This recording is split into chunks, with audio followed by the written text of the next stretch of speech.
Hello and welcome to Elecspo. Right, the other day I looked at every Premier League club's summer transfer business and it's fair to say I was a bit underwhelmed. Not a lot of money was spent, so today I'm going to do something a little bit different. Using the editor, I've given each club a transfer budget of £100 million and leftover wages of 350 grand, meaning they've all got plenty of cash to play with this summer.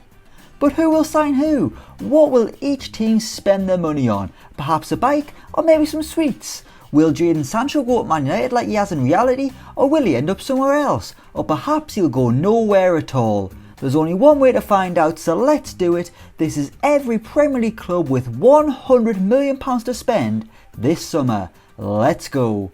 Right, we'll be starting things with Arsenal, of course, and the Gunners have kicked things off perfectly with an £81 million spend. They've spent £61 million here and a £20 million spend here on Marcos Alonso. I mean, you know how it is. I've given these teams £100 million and Arsenal have spent 20 of it.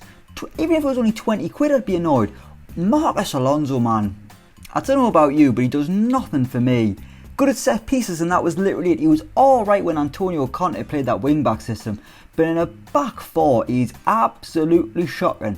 The most expensive arrival has been Memphis Depay, 34 million, rising to 41 million, even though this is a guy who's just joined Barcelona on a free in reality. They could have got him for absolutely nothing. Arsenal, you've been made to look like absolute tits here, but they've spent a lot of money, so we're off to a hot start here in this new experiment.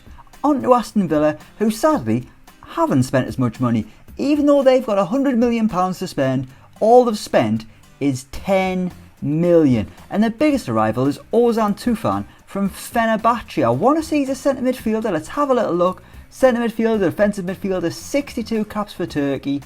A decent little addition, but so far, I mean, he's not been very good at all there. 6.47 after 3 games. That is nothing to write home about. And to be honest, they've actually made a profit. I mean, so far they have £10.25 million coming in and going out only 10 million. Now, it'll be more after the add-ons here. But Aston Villa, I mean, I've given you all this money. You could have bought all the Jack Grealish replacements you want. Well, maybe 2. And instead, you've let me down. Andrea Zivkovic, he's arrived and he has done nothing after 2 games. Pretty disappointing. Let's move on. Surely things are going to get better now with Brentford, and they haven't. Brentford have spent more money, but they've absolutely wasted it. I mean, sorry for all you Ollie McBurney fans out there, but he wasn't worth 20 million quid when he went to Sheffield United. He certainly isn't worth that now. Brentford, with their newfound wealth, just like everyone in the Premier League, have spent £21.5 million, potentially rising to £24 million for Ollie McBurney. I mean, this is a lad who had 1 good season in the Championship. He had 22 goals for Swansea. At Sheffield United, he's been naff. In this simulation, he scored 3 goals in the... He was actually, to be fair to him, he was doing pretty well in the Championship. But that's where he should have stayed. I don't care what happens to Brentford in this simulation. I mean, we're not going to find out. But I can guarantee you, we don't even need to simulate it in the future. I can tell you that Ollie McBurney is going to be naff and nowhere near worth £21.5 million. Right, Brighton, do not be mistaken. I gave Brighton £100 million to spend. 350 grand to play with for the wages. They could have signed any striker they wanted within reason. They could have got Haaland, they could have got Harry Kane, they probably couldn't have. They could have signed... Who could they sign? They could have got Odson Edouard, Alfredo Morelos, maybe even a Raul Jimenez or a Callum Wilson. Loads of options, yet Brighton haven't signed a soul. The Seagulls, you know what it is, you're an absolute disgrace. You don't deserve money. You can't just sit there and look at your piles of cash and... Maybe Tony Bloom gambled it all away. He is a poker player after all. That makes sense, that's what's happened. On to Burnley.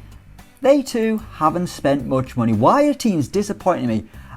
I've even given them £100 million and still all Burnley have done is sign Matt Ritchie. Why do they want this angry man? Just like Aston Villa, Burnley have actually made a profit in this transfer window.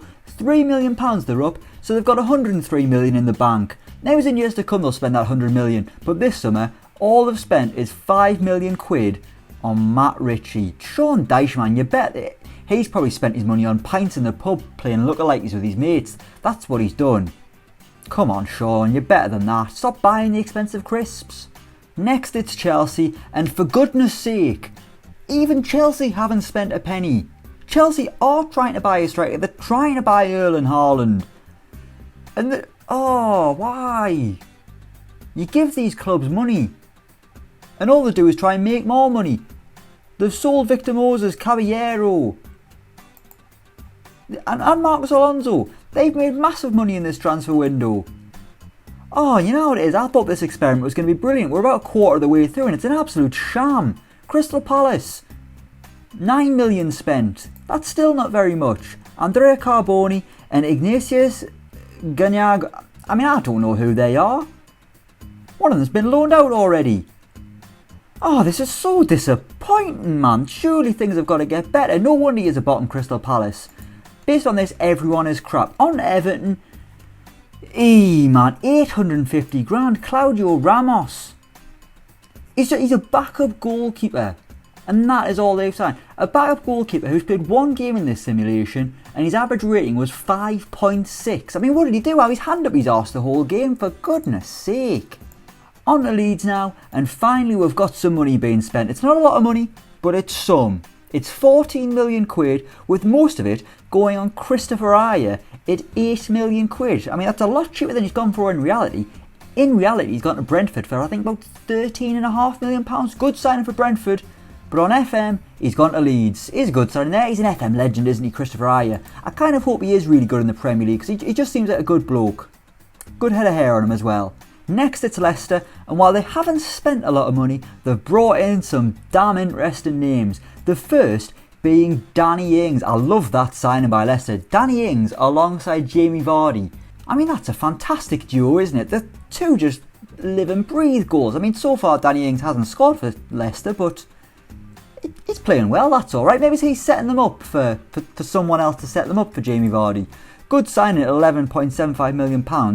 And Sidney Tavares going the other way. They've also signed Sardar Azmoun, Iranian striker from Zenit St. Petersburg. Great for his country. And for Leicester, he hasn't played, so we can't judge him yet. But a decent little signing, added in a bit of depth. And they've also added Pepe. Oh, it's not that Pepe. Oh, I got really excited there thinking, you know what it is, they've signed a Pepe from Porto. It had to be the legendary Pepe, the man who would kick a baby if it meant not conceding a goal. But no, it is left winger Pepe, who to his credit, he's already got a goal and an assist. But would he push over an old lady to win a header? Probably not. Next it's Liverpool, and this is just sad. They haven't signed anyone, they haven't even sold anyone. All they've done is loan out some players to Germany and Blackpool. I mean, what more do you say? Let's just move on. This is sad. Bunch of losers, Liverpool. Manchester City, they've spent big money. The biggest signing so far in this video, Paulo Dybala, potentially rising to £47.5 million. A huge signing, a huge player to replace Sergio Aguero. He's yet to make his debut. That is a mint sign. Paulo Dybala is just an absolute classic. I like his little celebration he does with his hand. That's pretty cool as well. He's on big money, 210 grand a week. I remember Dybala saying something alongside he's the luckiest player in the world because he was getting to play with Ronaldo at club level and Messi at international level. Now he still gets to play with Messi at international level, but he also has to play with, you know, I'm trying to think of someone crap for Man City, and I genuinely couldn't think of someone. He gets to play with Scott Carson. Scott Carson's a probably nice bloke. It's probably quite a nice thing. Next, Manchester United. And the biggest surprise here is they've loaned out Scott McTominay. They've loaned him out to Arminia Bielefeld. Why? That's not even a big team for Scott McTominay. I don't like Scott McTominay, but I mean, surely he's worth a better club than that.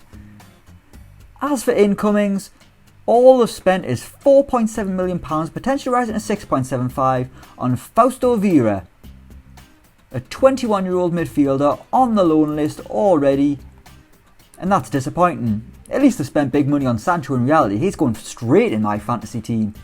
Next it's Newcastle, and they spent more time selling players. They've got rid of Matt Ritchie, they've got rid of Jeff Hendrick, and they've already loaned out one of their new signings. One of the new signings, Arnaud Nordan. Now if you'd asked me this a week ago, I wouldn't have really known much about him. But I watched the Olympics the other day, and I'm pretty sure this guy was playing for the France under-24s. I mean, they got absolutely battered off Mexico, but that doesn't matter. Nordan looked alright. It was all about Mexico though, wasn't it? Mexico are always good at the Olympics. Is anyone else excited for the Olympics? I kind of am this year. I never normally am, but I mean, it says it all here that we're on Newcastle and would rather talk about the bloody Olympics. Next, Norwich. Waste of time. 925 grand on Yusuf Sari. He's young, he's on the loan list, he's wanted by a load of championship clubs and some teams in the MLS. That is not a ringing endorsement of Norwich's latest sign. It's a good job they've made better signs than this in reality, because otherwise they'd be going straight back down. They probably will do anyway, it happens every year. Southampton, they've signed 3 players, again barely spent a penny really in the grand scheme of things with how much money they've got. The big issue is they've sold Danny Ings to Leicester, Michael Obafemi's gone out on loan. Who on earth is going to score all the goals? They've signed a centre-back, Tavares, I think he's a centre midfielder, and Marco Salah is a left-back. So who Southampton fans, who is going to score all the goals? It's not going to be Shane Long, I'll tell you that for now, because he's not very good. Apparently it's going to be Che Adams, he's got 4 and 5, that's alright then, well done Che McElham, sorry, forget you were Scottish weren't you over the summer? Next we've got Tottenham. Not only have they kept hold of Harry Kane, but they have also spent £39 million in total, and the most exciting, actually no it is, they've made brilliant signings here. Here's just Corona. A year ago that would have been funny. You can say Corona now, it's fine. You can get away with it. You can drink a pint of Corona. Do you get pints of Corona? Or a bottle? Either way, you can sign him with no fear. Wing back or a right winger. Doing okay. Thiago Almada, one of Argentina's hot young prospects. Not hot in that sense. I mean, I don't know what he looks like. Is he pretty? I don't know. It doesn't matter. He's good at football. That's all that matters. Odsonne Edouard from Celtic, a great backup striker. Number 9. Already he is not scored, that's fine, he's only played once. Odsonne Edouard's got to come to the Premier League soon, man. He's cool as ice in front of goal. But more importantly, they've got rid of Moussa Sissoko, and I for one am glad, because I've got no idea how on earth he's done this well for so long at Tottenham. Has he been good? He was rubbish to begin with, then he's kind of become a bit of a cult figure.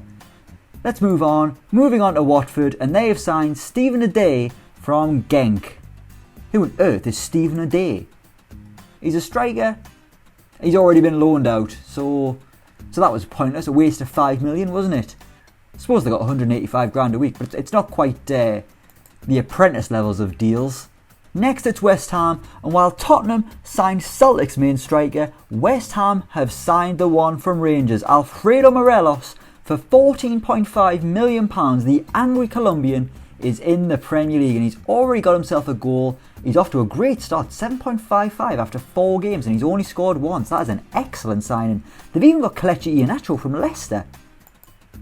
He hasn't played yet, but that's alright. They've also added Lewis Cook from Bournemouth, some good signs from West Ham, and they've still got a bit of money in the bank. Good on you, West Ham, good on yous. And we end things with Wolves, and they have spent just shy of 20 million quid. Callum Chambers on loan. The main arrival, Victor... Right, I don't know how you say this lad's name. Watching the Euros, I was looking out for him. I think I was watching him, I just didn't know that's who it was, because I probably wasn't looking at the screen, and I didn't realise that's what the commentators were saying. Victor Sjankov.